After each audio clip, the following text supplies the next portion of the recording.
Bonjour chers auditeurs, bonjour chères auditrices, j'espère que vous allez bien. Aujourd'hui, je vais vous présenter un médicament antidépresseur qui s'appelle Serdep 20 mg. C'est un antidépresseur dont le principe actif est la fluoxétine. C'est un médicament qui contient 14 gélules. La composition. Chaque gélule contient fluoxétine entre parenthèses DCI 20 mg sous forme de chlorhydrate 22,4 mg.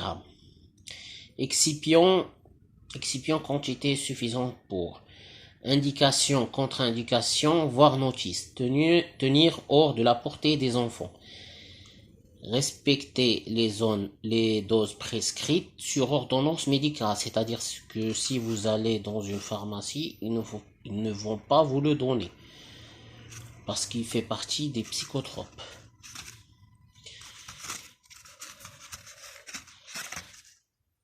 Fabriqué par le laboratoire pharmaceutique Iberma sous licence ASAC.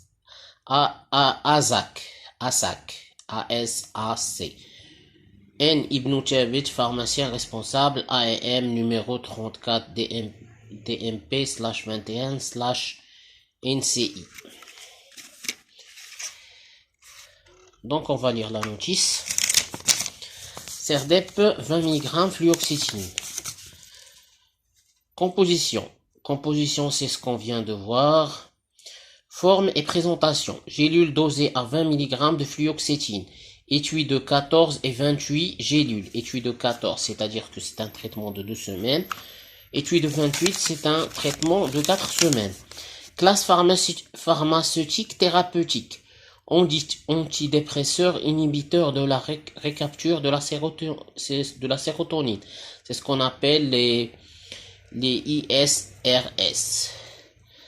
Indication thérapeutique. Serdep est indiqué dans le traitement des dépressions majeures, troubles obsessionnels compulsifs. Des fois, on donne ce médicament pour la boulimie, pour les gens qui ont la boulimie nerveuse. Contre-indication. Allergie connue à la fluoxétine, pour les gens qui ont l'allergie à la fluoxétine. Association avec les IMAO non sélectifs.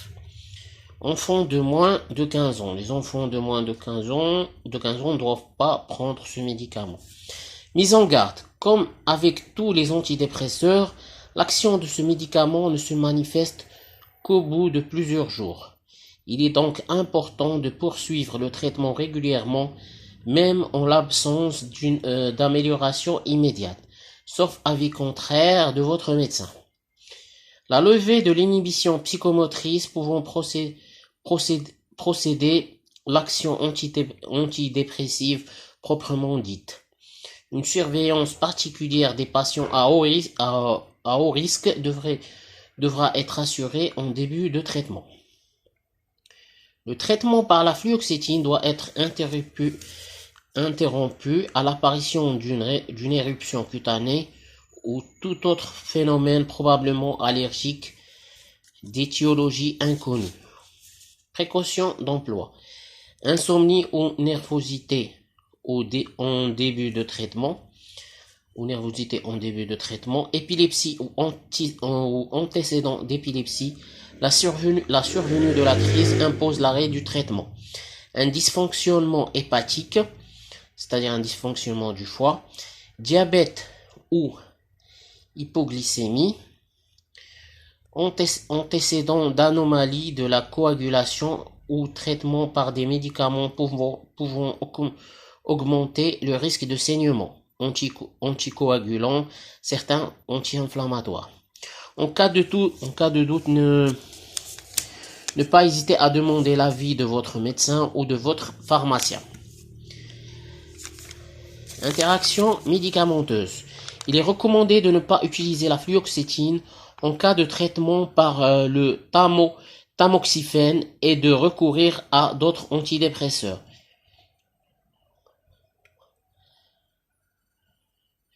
Il faut également signaler systématiquement tout autre traitement en cours à votre médecin ou à votre pharmacien afin d'éviter d'éventuelles interactions entre plusieurs médicaments. C'est-à-dire que si vous allez chez un psychiatre, vous leur dites, chez un psychiatre, vous lui dites tous les traitements que vous suivez, traitements chez le cardiologue par exemple, chez le pneumologue, vous lui indiquez tous les traitements que vous suivez, comme ça il va savoir s'il peut vous prescrire la fluoxétine ou pas, ou bien il va vous prescrire un autre antidépresseur. Grossesse et allaitement. Grossesse, il est préférable de ne pas administrer la fluoxétine pendant la grossesse, sauf nécessité absolue. Bon, c'est une décision que le médecin seul peut prendre. L'allaitement, la fluoxétine est déconseillée pendant l'allaitement. Pour les femmes qui allaitent, la fluoxétine est déconseillée. Conducteur, dans tous les cas, ce qui concerne le médicament, le médecin est le seul habilité à vous donner le médicament ou bien à le bannir. Conducteurs et utilisateurs des machines. Les patients doivent être avertis du fait que la fluoxétine peut affecter l'attention et les capacités de réaction. Il faut en tenir compte en cas de conduite ou d'utilisation de machines dangereuses. Posologie. Ce traitement a été prescrit par votre médecin spécifiquement pour vous. Pour cette raison, il ne faut en aucun cas modifier la dose ou arrêter le traitement sans avis de votre médecin traitant. La posologie recommandée est de 20 mg à 60 mg par jour. Il y a des médecins qui peuvent vous donner 60 mg. Par exemple, moi, dans un certain moment, j'avais problème de boulimie alimentaire. On me prescrivait 20 mg le matin, 20 mg l'après-midi et 20 mg le soir, c'est-à-dire 60 mg. Mode d'emploi. Serdep est administré par voie orale avec une quantité suffisante d'eau pendant ou à distance des repas, mais de préférence pas au coucher.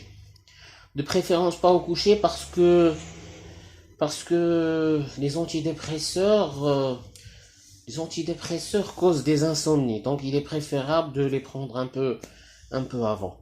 Effet indésirable. Comme tout produit actif, ce médicament peut, chez certaines personnes, entraîner des effets plus ou moins gênants. Les effets les plus communément observés, surtout dans les 2 premières semaines du traitement par la fluoxétine, sont anxiété, nervosité, insomnie, somnolence, fatigue, tremblement, sudation, anorexie, nausées, diarrhée et vertige. Effets moins fréquents. Les effets moins fréquents sont les céphalées, sécheresse buccale, dyspepsie, vomissement. Effets sévères très rares. Syncope, arythmie cardiaque, anomalie de l'exploration de la fonction hépatite, hypothyroïdie et hyperthyroïdie, augmentation de temps de saignement, syndrome cérébral aigu et convulsions. Donc on a vu les effets les plus communément observés qui sont l'anxiété, nervosité, insomnie, somnolence, fatigue, tremblement, sudation, anorexie, nausée, diarrhée et vertige. Effets moins fréquents, céphalée, sécheresse buccale, dyspepsie, vomissement. Effets sévères très rares, syncope, arythmie cardiaque, anomalie de l'exploration de la fonction hépatique, hypothyroïdie et hyperthyroïdie, augmentation du temps de saignement, syndrome cérébral aigu et convulsions. Signalez à votre médecin ou à votre pharmacien tout effet non souhaité et gênant qui ne serait pas mentionné dans cette notice. Surdosage. En cas de surdosage, avertir immédiatement un médecin. En cas de surdosage, avertir immédiatement un médecin. Conditions de conservation, conservé à température ambiante.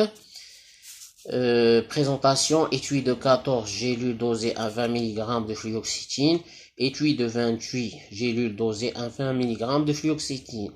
Liste 1 sur ordonnance médicale, ne pas laisser à la portée des enfants, c'est ce qu'on vient de dire, ce qu'on a déjà dit. Fabriqué par le laboratoire pharmaceutique Iberman, sous licence des laboratoires AZAC. Voilà le logo de Iberman. Donc, je pense que j'ai fait tout le tour d'horizon. Le prix de ce médicament, je pense, c'est 89 de Serdep 14 GLU, c'est 89 dirhams 70. Je vais essayer de m'en assurer. Si vous avez des questions, n'hésitez pas à les mettre dans les commentaires. De ma part, si je trouve une information supplémentaire, je vais la mettre dans la rubrique description. J'espère que cette vidéo vous a plu. Si cette vidéo vous a plu, n'hésitez pas à la partager et n'hésitez pas aussi à vous abonner à ma chaîne. D'ici là, portez-vous bien et à la prochaine vidéo.